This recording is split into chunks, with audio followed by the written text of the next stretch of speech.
kishilik hayotdagi har bir natija to'g'ri va ilmiy bo'lgan, qimmat qarish asosida elib berilgan amaliy harakat orqali vujudga keladi.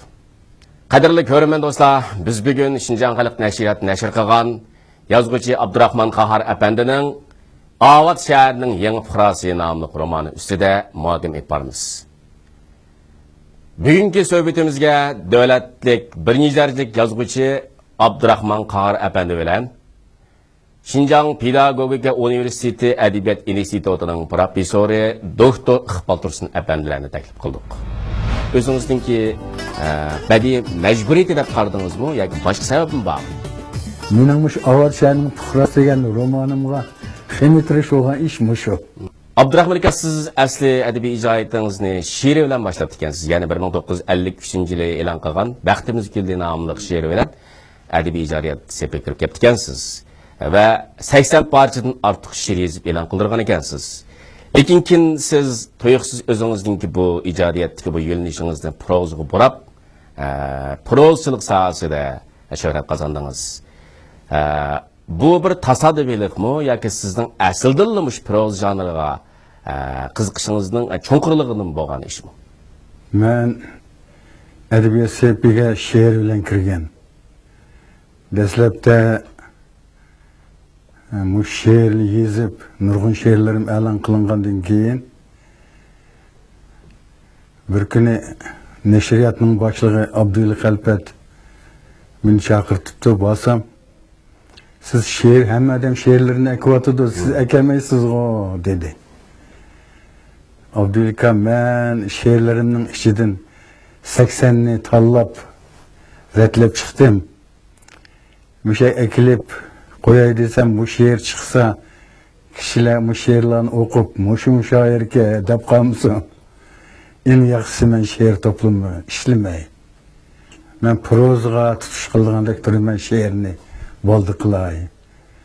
Men boshqalar seyirtirib baqsam, mening she'rlarim bir yaxshi she'rlar emas ekan. Shuning uchun men bu she'r yozishdan yoltaydim. Men proza bilan shug'ullanaman. Shuning uchun sizning bu she'r to'plamingizni chiqarayli deganingizga rahmat deb shu yerdan qaytib kelgan. Men bu she'r yozib жүрген vaqtlarda men dastlabki romanim Il to'lqinlarini yozgan vaqtda o'qituvchi edim. Shu ishni sirtqi vaqtlarda yozgan.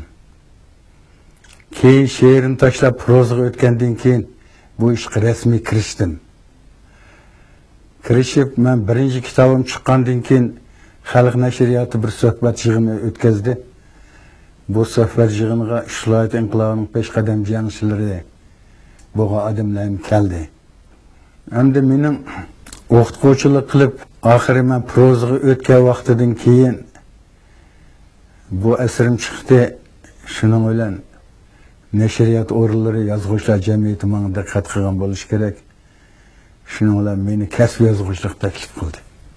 1988-yili men kasb yozuvchi bo'lib, rasmiyatlarimni o'tab, yozuvchilar jamiyatiga o'tib ketdim. Shundan keyin men Urumchiga yenib kelib, ishimni davomlashtirdim.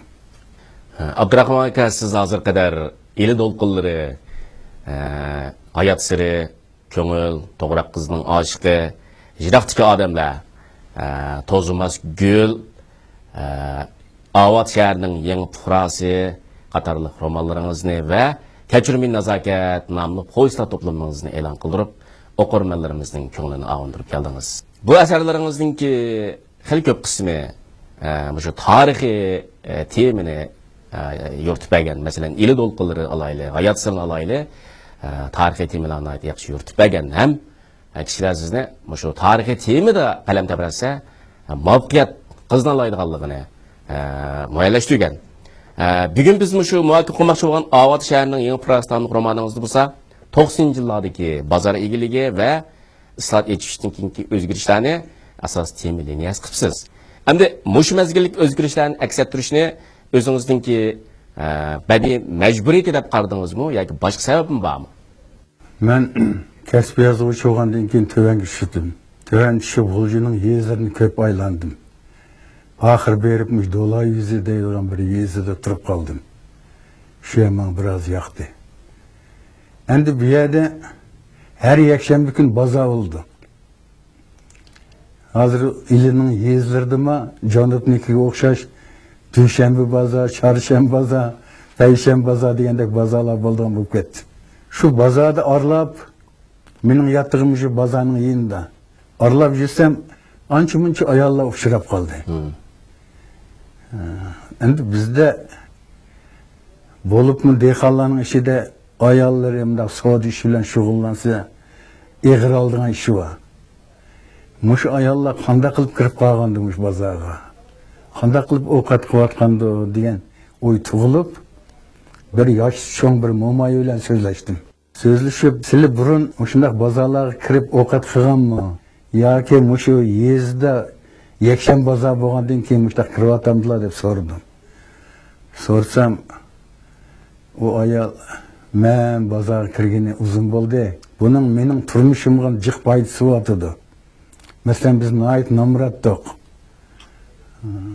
Muş bazağa kirip ançımıç okat bilen şugullangandan keyin bizning turmuşumuz biraz yaxşı oldu. Yengidin kirgen aydı otağın bir ayal var. O yaş ayal. Yengidin muş bazağa kirdi. Siz şunun bilen sözleşpeyin dedi. Ben o yaş ayalgı verip sözleştim.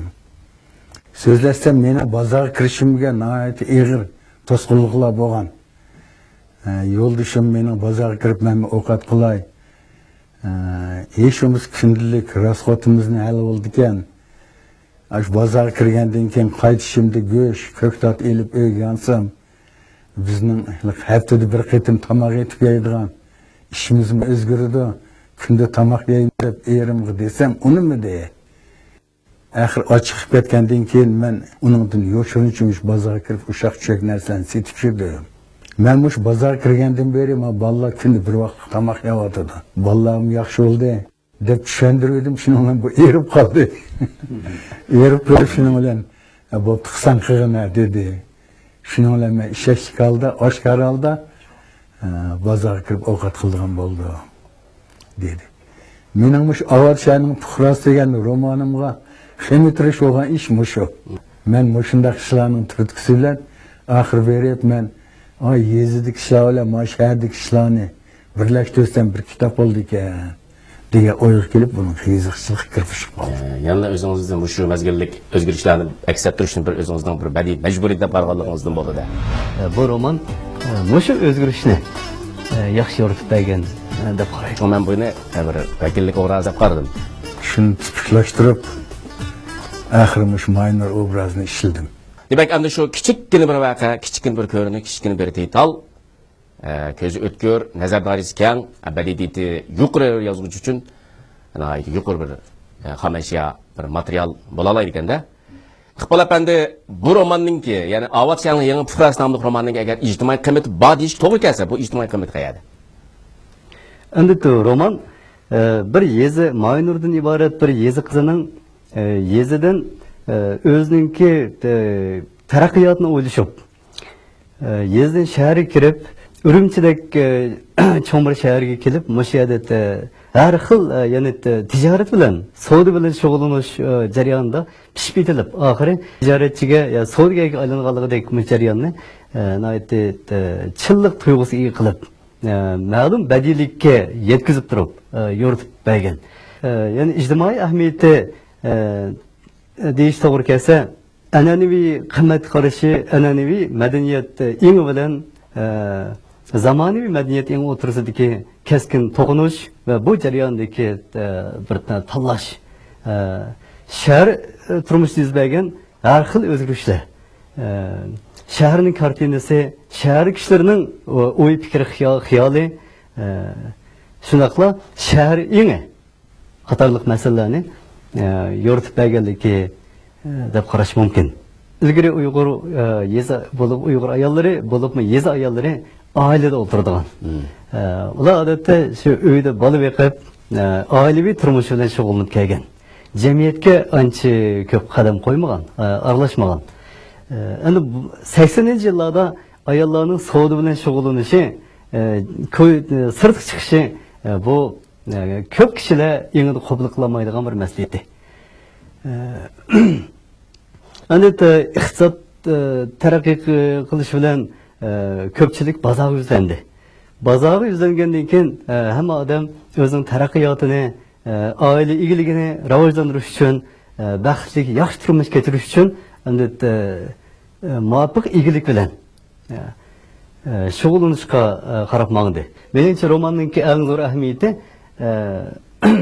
ayollarning ya'ni Uyg'ur ayollarining mush ideya jihatdagi uyg'unishi, davrning taraqqiyotiga ergishib, davrga moslashish, o'zini taraqqiy toptirish, jamiyatning ishlariga aktiv qatnashish, o'zining qimmatini joriy qildirish jihatda bu roman mushu o'zgarishni yaxshi yoritib bergan deb qarayman. 90-yillardan keyin shundaq igilik tiklab, o'zi igilik tiklab, o'zi ro'noq tepib, o'zi jamiyatning xo'jayiniga va jamiyatning mayan o'ringa erishgan, jamiyat xo'jayiniga aylangan bundaq Uyg'ur qiz ayollar xeli ko'p. Bu xil o'zgarishlar ang tafakkurdagi bilan ang tafakkurdagi o'zgarish bilan zamonaviy madaniyatning bostirib kelishi, o'ttirishligiga bu to'qinish masalalari shu muayyordanki vujudida timsol o'z ifodasini topgan. Shu men buni bir vakillik obraz deb qaradim. Abdurahmon aka, roman tasvirlangan Jiroq sahro va qaynoq shahar turmushiningki muayyan realni ijtimoiy asosi bor deyman. Urumchiga qaytib kelgandan keyin men shu Urumchidagi turmushini undaroq yozay deb nurg'un savdogarlar bilan paranglashdim. Bu savdogarlar ichida bir qancha g'uljiliklar bor ekan, mana yaxshi voqealar deb berdi. Ba'zi erlarning ishini mush ayolga yetkazdim. Mushunda qishirib Maynurni undan bir obraz qilay, yaratay deb shuni tipiklashtirib, oxiri mush Maynur obrazini ishladim. Ishlab vujudga chiqardim. Keyin bu oqtamoqqa urinib qolgan qiz var, Gulpiya bilan Gulzar degan ikki qiz. Bu ikki qizni qutuldirdi. Ay dastlabda 10 ming so'm to'lab, tamakini tashlatqizish o'rniga yotqizdi. Keyin men buning pulini keyin hisob qilib, yana ochsa to'layman. Deydi, shuni ashak o'rlashtirib bu qizlarni yaxshi davolatib chiqarib, buni o'zining dukaniga prikaz chiqildi. Endi u qizlarning o'z yurtiga ketish mumkin emas. Bir odam menga deb bergan, mush sandon bedi yetib qo'yadigan bir uchtashda. Bir o'nkirdek bir yana ko'lab şeyde yotadigan bir odam bor, bolalari bor ekan, qaramaydi u. Mushunga deb, shunda deb bir nim qilib bergan. Ko'rishdingizmi shu odam bilan ko'rishib? Yo'q ekan, men bosam. O'lib ketdi odam. Keyin men bu odamni qiz bilan uchrashtirib, qiz yo'qlab ochini berib, eshak bir narsalarni olib berib, qorasiga akib keyin qorasiga akib, qorasiga o'zigim kerak bir güzel chiqib qo'ydim buni. Mushunda qilib odamlarga xayr xalq qiladigan, odamlarni ig'ir kunlarni qutqiziladigan bir obrazga aylantirdim buni. Iqbol apandi, romandagi badiiy muhit va personajlarning obraz xosligi haqida o'ylaganlaringiz bormi? Mushart parangiz boqayli. Bu romanda tipik bo'lgan badiiy muhit va o'ziga xoslikqa ega bo'lgan personajlar obrazi bor. Avod shaharning yangi fuqarosi degan bu romanda Maynur mushu shaharda o'zi mehr shafqatga erishgan, muhabbatdan bahramon bo'lgan. Shunga u o'zi erishgan mushu muhabbat, mushu shafqat insoniy fazilatni texim jalalantirib, uni boshqalarga yetkazdi.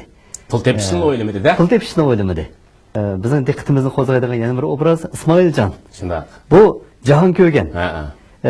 Hozir shu 80-yillardan keyin asosda savdogarlar kichik shaharlardan cho'ng shaharlarga qarab mengib qolmay, ya'ni Urumchidan chiqib mamlakat ichidagi Guangzhou, Shenzhen, Beijing qatorli shaharlargacha, hatto u yerdan chiqib chet ellarga yurish qildi. Ismoiljon mana shunday bir odam. Savdoga pishgan, jahon ko'rgan, ko'zi ichilgan. Yaxshi yomonning hammani es qilgan. O'zi turmushda unchalar cho'ng ko'p prinsiplari yo'q. O'zi biroz qo'yib o'tgan, erkin ozod yashaydigan bir odam. Bu romanda nihayet haybatlik, dabdabelik vakalar yok. Hammasi bizning turmushimizda, kunlik turmushimizda bo'lgan odatdagi ishlar. Ammo bu odatdagi ishlarning keynida cho'ng shaharlarning ichiga yoshirilgan bizning madaniyatimizdagi, turmushimizdagi, bizning engimizdagi nihayat muhim bo'lgan masalalar mushu oddiy voqealar, oddiy shaxslar orqali yoritilgan. Romandagi obrazlar xeylilar o'zining xosligi bilan kishilarning esida qoladi. Kishilarni ta'sirlantiradi. Turmush haqida, shahar haqida kishilarga nurg'un tarbiya, ijtimoiy tarbiya, axloqiy va ruhiy tarbiya berdi deb o'ylayman. Mushu personajlarningki ishbaliqlarga cho'kalaydi ekanmiz. Bizda cho'nqir bo'lgan bir o'ylanishni paydo qiladi. Uyg'ur ayollarning ichidan chiqqan bir bo'sib chiqqan ayol deb ko'rsatmoqchi. Mening qiziqtig'im nima bo'ldi desa, bizning mushu sevimli qo'shnilarimiz bo'lgan mushu Do'nko'rikdan Buloqbesh ko'chasi bo'lgan orliqdagi mushu 200 metrlik mushu orliqdagi ko'rinish nachillik bilan tipik darajada ko'tarilib, nayti ustulik bilan yaratilgan. Xuddi mushurman o'qiyotgan vaqtimizning o'zida biz Rasululloh Mo'ynur bilan va shu Sodiqxon bilan va shu atrofdagi boshqa elit satarlar bilan birga mushu Do'nko'rik bilan mush Buloqbesh ko'chasi o'tirsizlar. Men shu ishlarni ko'rayotgandek, shular bilan birga yashayotgandek, elib setish ishlari bilan shug'ullanayotgandek, mushu personajlarningki ishbaliqlarga cho'kalaydi ekanmiz. Hattoki mushu sodi eng bo'ladiki, sodi engi, Uyg'urlar azaldan bo'lgan sodi engi masalasini bu personajlardan yaxshi aks etgan. Masalan, buningdagi sodidagi ekspertlik ishlari, buningdagi prinsip, buningdagi o'zra sodi axloqi, uningdagi mushu ko'chalar qo'yilayotgan komediyalar, badiiy komediyalar, undan keyin mushu kishilarimizning vujudidagi shu vaqtlardagi bir xil o'zgarishlar, hatto shu Nevining Popaykening nech puldan elib, nech puldan setilishi, nadin, masalan, to'ptaqchi o'rinlardan kelib shaxsiylar qanday holat taqilchi bir mush ko'rinishlar bir qadar chinkan. Demak, turmush muhiti nihoyat kam. Endi uni kichiklatsangiz, Urumchining Do'nko'rik Sanchixoningizdan iborat bu bir kichikgina madaniyat chambriki, madaniyat balig'iga markazlashganda, shu haqiqatan bu bir yozuvchining mushu obrazlarini, personajlarini nihoyat kangri bo'lgan turmush muhitiga qo'yib turib, uni erkin parvoz qildirib, faoliyat qildirib, shu jarayonda uni o'stirish, uni pishib yetildirish bu yozuvchining ditiga bog'liq ish. Har qanday yozuvchi uchun turmush ijodiyatining manbasi. Oldi bilan turmushga nihoyat yiqilishish, turmushni his qilish, tushunish. Undan turmushni yo'rish, uni tipiklashtirish. Hodisaviy narsalardan mohiyatli bo'lgan narsalarni yulib chiqish, uni bir yerga yig'inchoqlash. Bu bir yaxshi asarning borliqqa kelishida nihoyat kammas bo'lmaydigan bir halqa. Ya'ni bu shu jihatda asarning badiiy muhiti bizga ham nihoyat cho'ng bir zo'q ato qiladi. Hem nurg'un mushu savdo, kishilik axloq, insoniy munosabat, muhabbat qatorliq masalalarga oid bizda cho'nqir bo'lgan bir o'ylanishni paydo qiladi. Abdurahmon aka, siz romanda Jiroq sahrodan qaynoq jilvgar Urumchi shahriga kelib, igilik tiklagan Mo'ynurdan iborat bu personajninki kechmishga boy hayotini tasvirlabsiz. Siz bu orqali an'anaviy qarash bilan zamonaviy ong o'ttirsidiki, bu to'qinishni kishilarningki ro'yi dunyosida ifoda bo'layotgan taraflarni ifodalamoqchimi qandaq? Mening asli yaratmoqchi bo'lganim shu islohot echitishdan keyin mush ayollar dunyosi qandaq bo'ldi? Mush masalaga ayollar qandaq kirishdi? Asli men mushni yozmoqchi edim. Shu boshdan tortib, oxirigacha men mush ishni o'ylab turdim men. Shuning uchun bu Mo'ynurning dastlabki bir yezi qizining cho'ng shaharga kelib shundoq katta savdoga olib ketishi buning engidagi bir olqishda bosish. Men shuni yezish uchun shu Mo'ynurning turmushiga doir bo'lgan men Urumchidan jiq narsalarni o'rgandim. Çık adamlarla görüştüm. Ben şularning hammasini yozsam bo'lmaydi ekan. Hatta ben şu kalemini baş yazıvatgan vaqtimda ma vaqa, a vaqa, ma meni yoz degandek şu aldığımda kelip başta çıkıp ketdi. Ben şunun işidan şu ahmiyetlik bo'lganroq kishilar bir ta'sirlansa deb şunu yazdım. Yazganda endi mening şu asosiy ideyarim şu konu an'anaviy qarashni bosib chiqish, olib chiqish. Men shuni asos qildim. Maynurni men shundoq bosib chiqqan bir ayol, Uyg'ur ayollarının içinden çıkan bir bosib chiqqan ayol deb ko'rsatmoqchi edim. Shunaqla shaharda bo'lgan muhabbat, insoniy fazilat qatorliq masalalar yoritilgan. Ba'zilari hayron qolgudek yaxshiliklarni qilayotganlar shular. İqbal Efendi, bu romanni Uyg'ur romanchiligimizdagi bu shahar adabiyoti kategoriyasiga kiradigan roman deb qarashga bo'lamdi. Meningcha, umuman qilib aytganda shunday deb qarashga bo'ladi. Bizde o'tgan asrning 80'lardan keyin elimizde shaharlish tez suratda taraqqiy qildi. Ishga o'tish, islohot elib berish, bozor egiligi yo'li qo'yilgandan keyin buning turtkisi bilan bizde butun shahar turmushi, shahar madaniyati taraqqiy qildi. Buning natijasida shahar adabiyoti barliq keldi. Bugungi Uyg'ur adabiyotining ichida shahar adabiyoti o'ziga ma'lum darajada o'zining xosligi bilan taraqqiy qilib kelayotgan bir soha bo'lib qoldi. Endi hozirgacha adabiyot tadqiqotchilari, obzorchilar shahar adabiyoti degan shu hukmiga ta'bir berganda fikr birdek emas. Nimani shahar adabiyoti deymiz? Degan shu masalada fikr ixtiloflari ko'p xil. Shundaqdimi shahar adabiyotini biz hozir umuman shahar turmushini, shahar kishilarini tasvirlagan, shaharning turmush muhitini, shahar odamlarining psixikasini, ularning ya'ni zamonaviy engini aks ettirgan bo'lsa, biz buni umuman shahar adabiyotiga tava asar deymiz yoki shahar temasidagi adabiyot deymiz. Xanzu adabiyotida shu 20. asrning oldingi yarmi va keyingi mezgillarda biz Lushindan boshlab hisoblaganda Bajin, Maudun, Laushi va o'xshash donliq yozuvchilarning hammasi shahar temasida asarlarni yozgan, muvaffaqiyat qozongan. Tun yong'anda Shangzituga deydigan asarlar shahar temasida yozilgan asarlar deb qaraladi. Uyg'ur adabiyotida bo'lsa, bizda 80-yillardan keyin asta bizning bir qism yozuvchilarimiz shahar temasida asar yozishga tutish qildi. Ham bir qism asarlarni barliq keltirdi. Buning ichida bo'libmi Ahad Turdining Hayot shundoq, Sarson ruh, Koni ko'cha deydigan romanlar, Olimjon Ismoilning Zamondoshlar degan romanlar qatorida bugun biz suhbat qilayotgan, fikrlashayotgan Abdurahmon akaning Avod shaharining yangi fuqarosi deydigan asarlarmi Uyg'ur adabiyotidagi shahar temasida yozilgan asarlarning ichida bir qadar yaxshi yozilgan deb qaralayotgan asarlar hisoblandi. Endi shahar adabiyoti, haqiqiy ma'noda shahar adabiyoti bo'lish uchun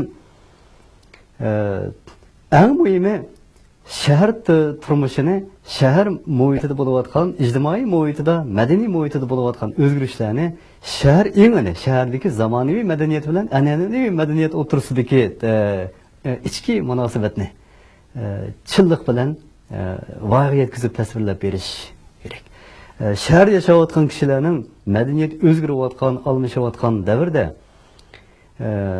shahardagi hayot ritmi, jiddiy hayot ritmi, shahardagi hirs va raqobat, shahardagi muhabbat va nafrat, shahardagi odamlarning bugungi kunda cho'nqur o'ylanayotgan masalalari, yo'lig'ayotgan ba'zi qiyin masalalar haqida o'ylanib, bizning yana kishilarning estetik dunyosidagi, estetik engidagi bir burilishni yechib berish bu shahar adabiyotida yaxshi asarlarni yaratishninki bir sharti. Bizda bu jihatda albatta dastlabki muvaffaqiyat qozondi yoki dastlabki qadamda yaxshi asarlar bor deb aytishga bo'ladi. Endi Avod shaharining yangi fuqarosi romanida dal şu küçük şehirlerden tartıp o'rta ve çoğ şehirlergacha bo'lgan o'xshash bo'lmagan qatlamdagi shaharlarning turmushi, buningdagi muhit, bu shaharda yashayotgan kishilarningki bugungi turmush holati, ularning o'y fikr xiyoli, shahardagi mahrumlik, ba'zi ma'naviy jihatdagi shaharda paydo bo'layotgan mahrumlik, shunaqla shaharda bo'lgan muhabbat, insoniy fazilat qatorliq masalalar yoritilgan. Abdurahman aka, sizin maynörni ibarat bir qismatga boy mush bosh qahramonning obrazi qaralibsiz zade qanday bir qimmat qarashidin bisharat demoqchi.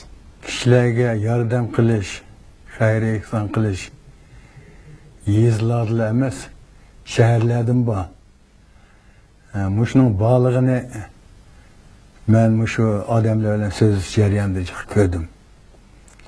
Men so'zlashgan odamlarning ba'zilari hayron qolgudek yaxshiliklarni qilayotganlar shular. Endi qanday bir qimmat qarashni tashabbus qiladi deganda, mushu bir qator voqealarni tasvirlash orqali meningcha bir odam turmushda baxtni ko'zlab, hayotda umid borlik bilan yashasa, mushaqqat, o'ngsizlik oldida tushkunlashib ketmasa, umidini yo'qotmasa, o'zi mehr muhabbatni his qilib turib, yana u mehr muhabbatni boshqalarga berishni bilsa, insoniy fazilati bilan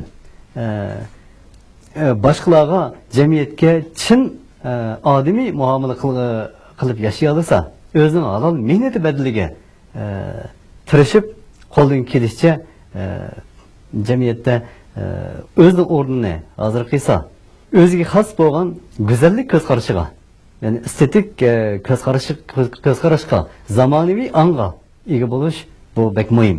Endi romanda kishilarga tarbiya bo'lgudek, yani tashabbus qilinadigan alayda qimmat ko'z qarashi, yani hayotga qanday qarash, turmushga, madaniyatga qanday qarash, odam o'zini qanday qilib shaharning muhitiga moslashtirib yashashni o'rganib bilish. O'ziga tayinish ro'yi bir inson uchun shu qadar muhimki, u sizning botirlarcha olg'a ilgarilishingizning harakatlantirish kuchi. U qurimas ruh va qurimas umid darxidir. Qadrli ko'rman do'stlar, bugungi suhbatimiz mishat oxirlashdi. Xayr xo'sh, xushvaqt bo'linglar.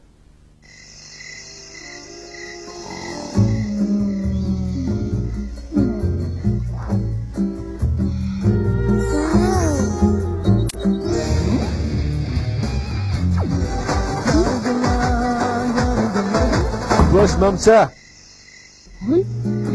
Ta'sirlik bilvol muzika, mungsiz to'rg'i chiqish.